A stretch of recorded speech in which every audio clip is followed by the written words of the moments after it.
Akta Anti Lompat jamin kestabilan politik.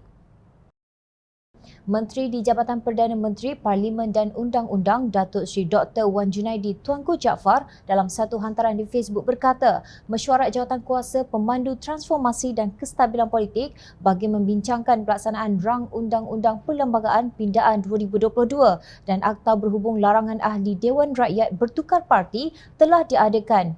Berdurasi kira-kira 2 jam, kedua-dua belah pihak telah mencapai kata sepakat mengenai beberapa tindakan susulan berkaitan undang-undang yang melarang ahli Dewan Rakyat bertukar parti bagi maksud pembentangan dalam sidang khas Parlimen pada 11 dan 12 April 2022. Katanya, antara yang dipersetujui kedua-dua belah pihak adalah menyokong pindaan Perlembagaan Persekutuan melibatkan penggubalan punca kuasa di bawah Perkara 10 bagi memberi kuasa untuk penggubalan akta baharu berkaitan larangan ahli Dewan Rakyat bertukar parti.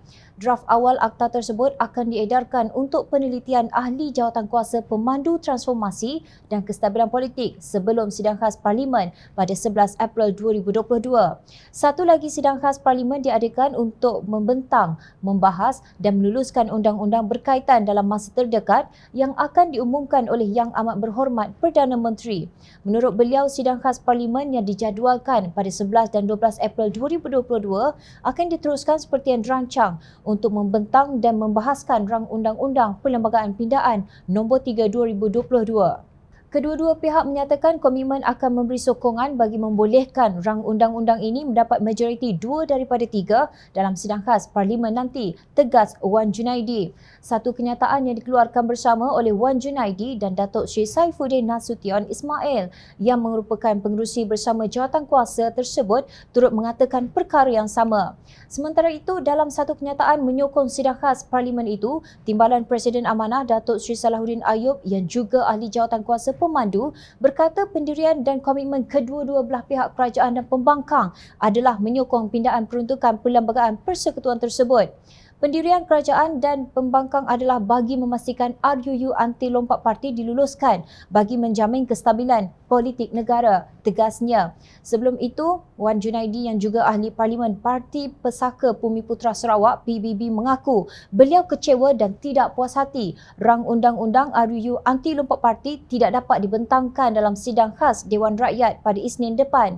Beliau juga mengakui ada pihak dalam kerajaan yang tidak setuju dengan kandungan RUU yang sebelum ini dijadual dibentang Isnin ini. Bagaimanapun, beliau menafikan bahawa kandungan usul undang-undang untuk menangani isu lampat parti tertangguh kerana sabotaj.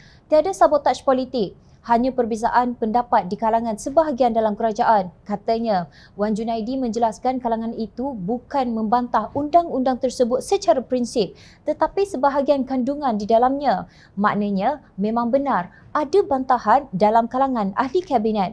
Justru tidak hairan jika wujud spekulasi bahawa bantahan tersebut datang dari Bersatu yang umum sudah maklum dipenuhi oleh ahli parlimen yang melompat sama ada dari UMNO atau keadilan.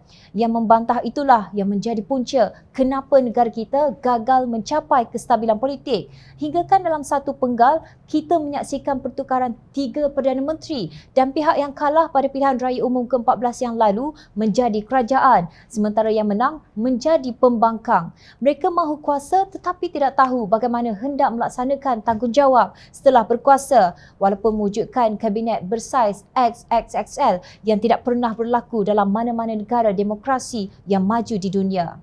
Hanya dengan adanya Akta Anti Lompat, tegas kestabilan politik dapat dipertahankan.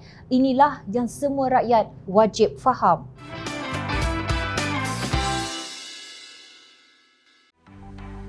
Mencari maklumat dan berita politik yang bebas, kupasan yang tepat, panas.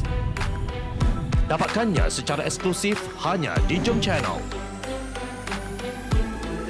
Komitmen kami, rentasan berita Isnin hingga Jumaat. Berbicara dan isu semasa, kami garapkan secara langsung. Panel-panel berkaliber dan profesional. Interaktif, pandangan anda kami raikan. Jangan lupa bersama kami di setiap hujung minggu dalam edisi khas mingguan. Jom Channel, moving forward, sharing a new experience.